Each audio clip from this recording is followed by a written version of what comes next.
Seja muito bem-vindo a mais um editorial do nosso canal, nosso segundo do dia. Que Deus te dê uma mesa farta, repleta de bênçãos, que essa hora do almoço que você passa aqui comigo, efetivamente possa agregar conhecimento a você que me assiste. Então, obrigado, que nunca falte o pão na mesa seu e da sua família e dos seus, tá bom? Vamos lá, hoje a gente vai começar com alguns assuntos cabulosos aqui, né? Lula está agora em Nova York e efetivamente o que aconteceu em Washington se repete. Protestos, gritos de ladrão, comunista, ditador se repetiram. Um vídeo que circula nas redes sociais foi publicado pelo deputado federal Bruno Zambelli, dentre outros parlamentares também estão publicando essa matéria, e mostra pessoas na rua e Lula sai correndo e aos gritos aqui contra o Lula. Não, aqui você não empurre, ladrão. Aqui você não encosta a mão, ok?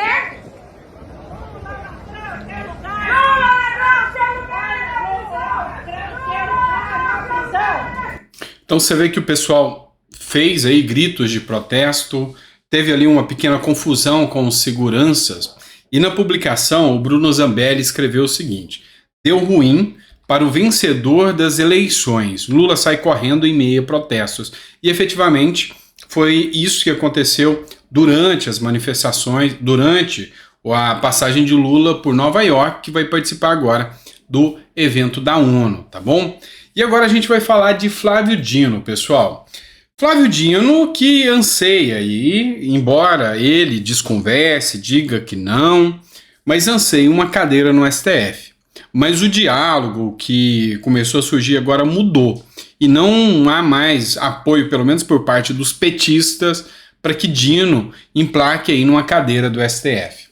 Segundo a matéria do Terra Brasil Notícias, o PT quer comandar a segurança pública em ano eleitoral e manter Dino no cargo na Justiça, ou seja, no Ministério da Justiça, fazendo o controle da segurança pública durante o ano eleitoral, pelo menos em 2024. Lembrando que a Rosa Weber já está de aposentadoria marcada agora para o final do ano, e aí Lula já tem a tarefa de escolher um novo nome. E aí a disputa está entre o Bessias, que é o advogado-geral da União, o atual advogado-geral da União, alguém totalmente alinhado com os ideários de Lula também, mas ele tem um problema para os petistas, o mesmo problema que o ministro Zanin tem, é evangélico. Então, isso afasta um pouco a militância esquerdista do Bessias. Já tem o Flávio Dino, eles gostam mais, comunista, declarado, mas com um histórico de traição ao próprio PT no estado do Maranhão durante o pleito eleitoral, onde ele ganhou de governador, inclusive de senador, jogando o PT para escanteio sem dar um apoio maior e mais enfático ao PT, o que afasta aí também a visão em relação ao Flávio Dino. E agora, com essa matéria, joga Flávio Dino para escanteio e coloca ele aí como ministro da Justiça um pouco mais. Na sua visão, o que você acha melhor? Flávio Dino como ministro da Justiça, como ministro do STF, como presidente da República ou como desempregado? Ou seja, você torce que ele seja retirado do governo. 4 opções, pode pedir ajuda aos universitários, jogar cartas, pode fazer o que você quiser para dar resposta igual o show do milhão, tá bom? Importante é você participar. Bora lá que tem mais uma matéria para vocês agora. Lula e comitiva do governo já torraram mais de 30 milhões em viagens internacionais. De acordo com informações oficiais da Presidência da República, até junho desse ano, a despesa de Lula e sua comitiva do governo totalizaram 30,7 milhões com viagens internacionais. O escopo das despesas engloba uma variedade de categorias, incluindo hospedagens, diárias, passagens e aluguel.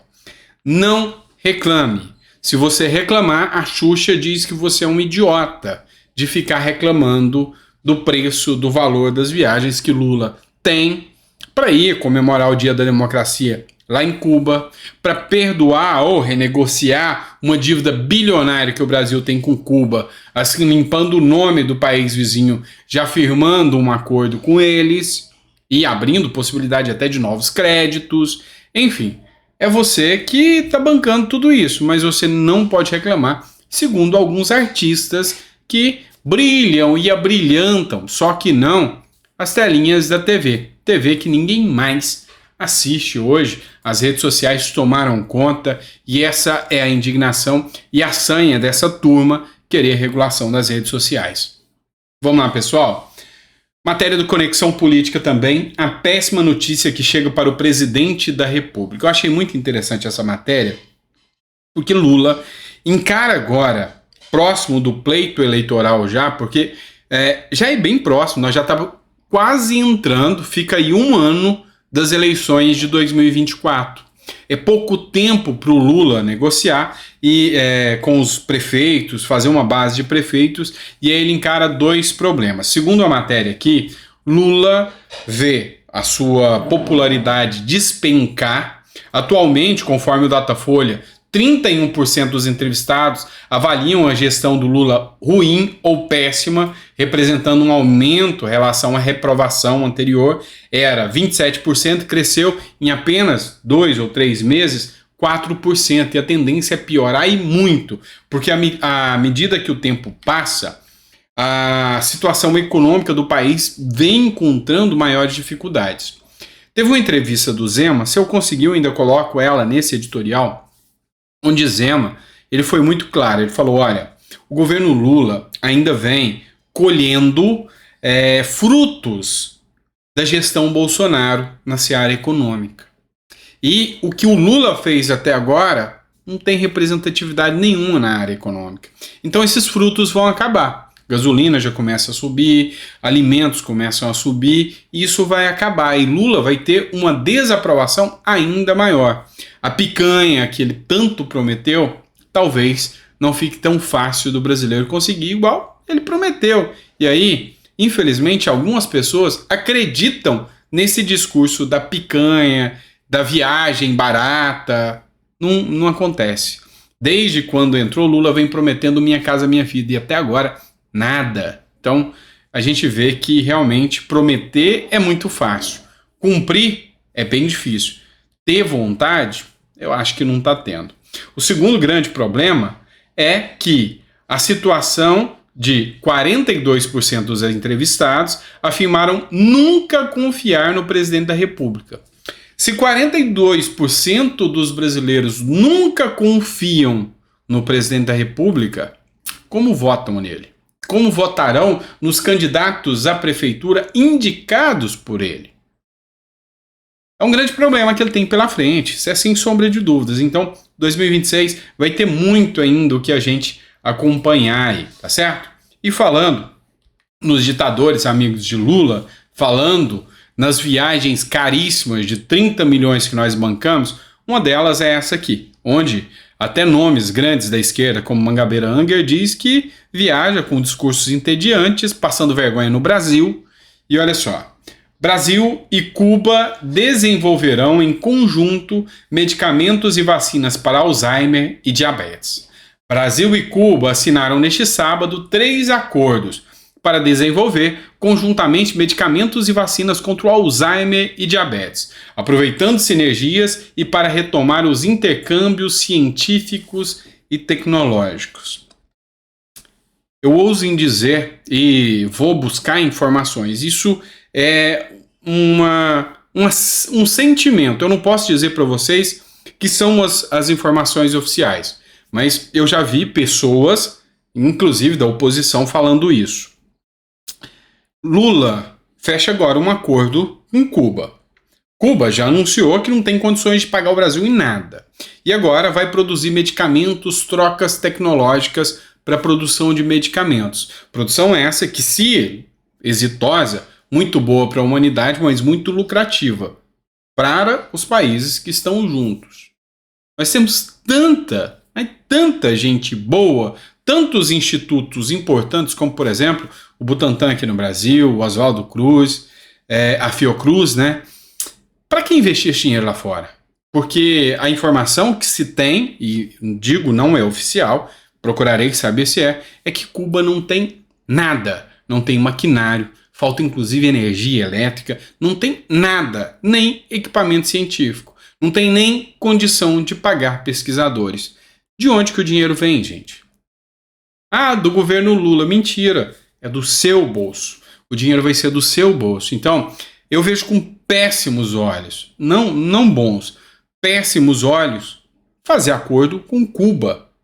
A gente sabe muito bem que a questão aqui é ideológica. Por que não faz com Israel? Faz com Israel. Por que não faz com outro país? Faz com a Coreia do Norte. Faz com o Japão. O Japão acabou de produzir um medicamento contra a dengue. A vacina está pronta. Lula se recusa a comprar. Faz parceria. Oh, meu Deus. A gente está indo para o caminho totalmente errado. E quem vai bancar tudo isso, vocês sabem que somos nós. Bora lá. Mais uma vez, vergonha, né? Lula, na última viagem que ele teve, no encontro do G20, ele correu, né, do G7, perdão, ele correu do Zelensky. Foi uma situação deplorável, vexatória, uma vergonha nacional. Os brasileiros passaram vergonha ao ver que Lula fugiu, correu do Zelensky lá no G7. Após Lula ter escapado de reunião com Zelensky durante a cúpula do G7, o presidente da Ucrânia quer encontro e vai ficar no encalço de Lula lá na ONU. Será que Lula vai correr de novo? Durante a gestão Bolsonaro, foi veiculada uma matéria na Folha de São Paulo e outros jornais também se reverberaram isso, que os diplomatas brasileiros, que a cúpula do Itamaraty estava sabotando o Bolsonaro, para que Bolsonaro não tivesse a possibilidade de estar conversando com outros líderes e fechar acordos. Ou seja, eles não estavam sabotando Bolsonaro, estavam sabotando o Brasil. E nada vai acontecer com esses diplomatas que sabotavam o Brasil, nada vai acontecer. Nada, nada, nada. Por quê? Porque o Bolsonaro estava no poder. Agora, nós estamos vendo um presidente que faz, sabe, medidas totalmente erráticas, coisa totalmente fora do contexto lá no exterior. Nós passamos vergonha e ninguém fala em sabotar. Mas o Lula está indo mal, está errado. Não, parece que não tem freio.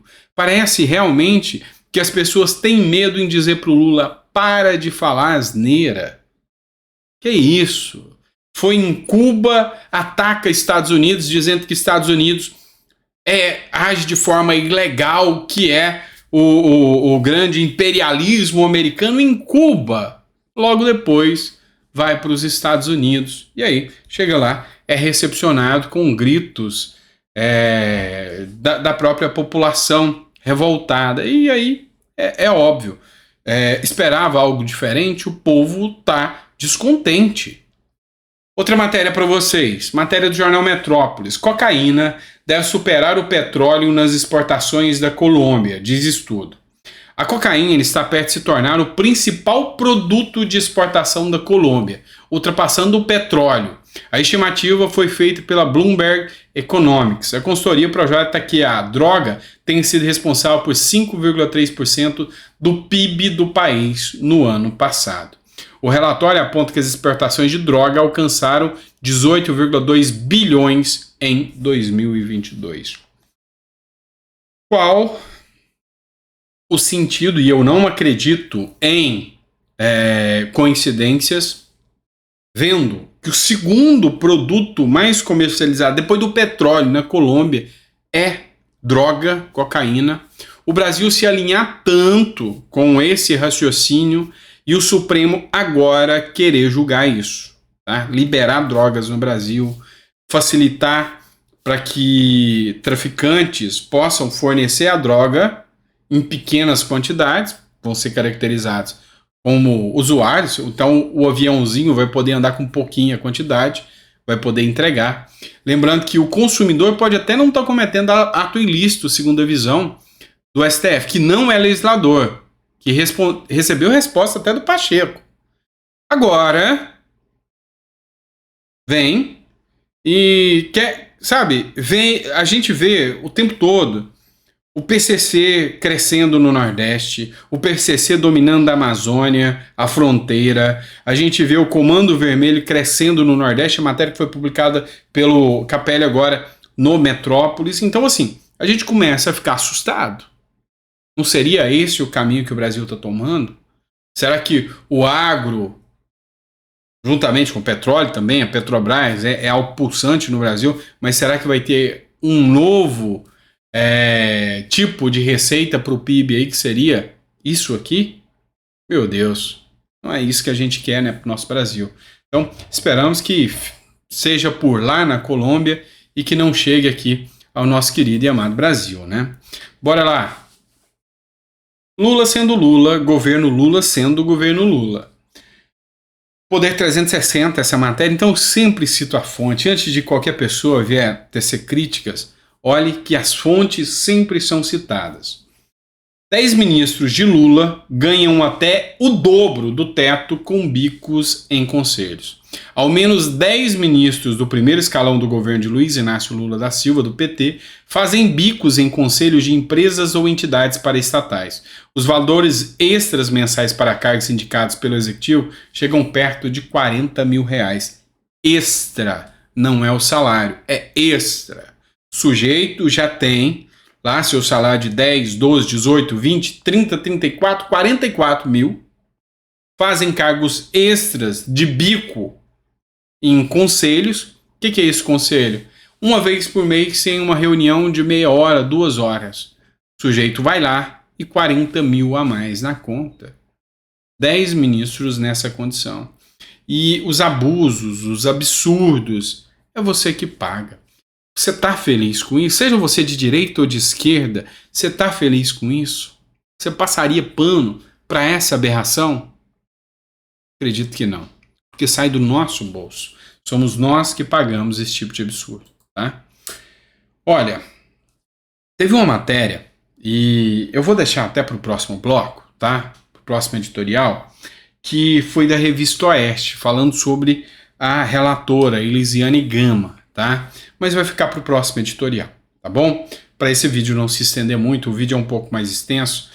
Então, por hora, queria te agradecer por mais uma vez estar conosco, tá? E digo para vocês que hoje vocês fazem parte, assim, da minha família, do meu ciclo, porque, sabe, a gente quando começa a produzir conteúdo, a gente cria uma sinergia com vocês.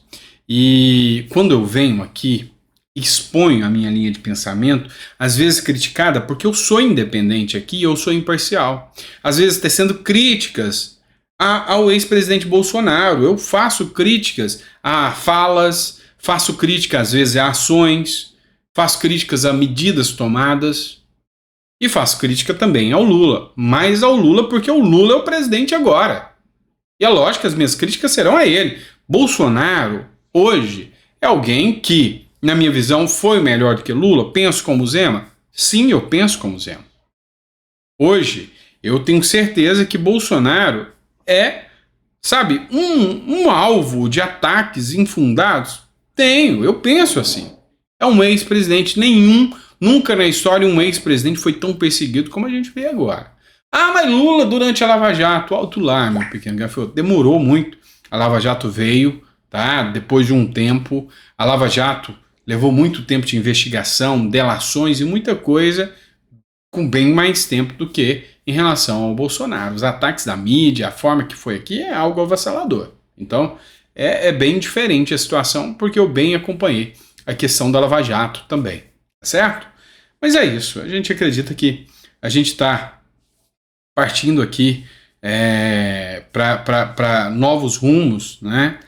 E a gente, infelizmente, não sabe o que vai dar. Esses novos rumos que a gente parte, que a gente vê na nossa nação indo, não são com bons ventos, infelizmente. Então, o Brasil precisa fortalecer a democracia, precisa fortalecer a possibilidade de discurso entre duas alas. Quando só um tem o poder de fala, isso não é democracia, é tirania, é autoritarismo. E esse caminho nunca é bem visto, tá? Nunca é o caminho certo, ok? Obrigado por tudo, um prazer estar aqui com vocês e a gente volta no próximo editorial. 4 horas da tarde a gente está aqui com vocês.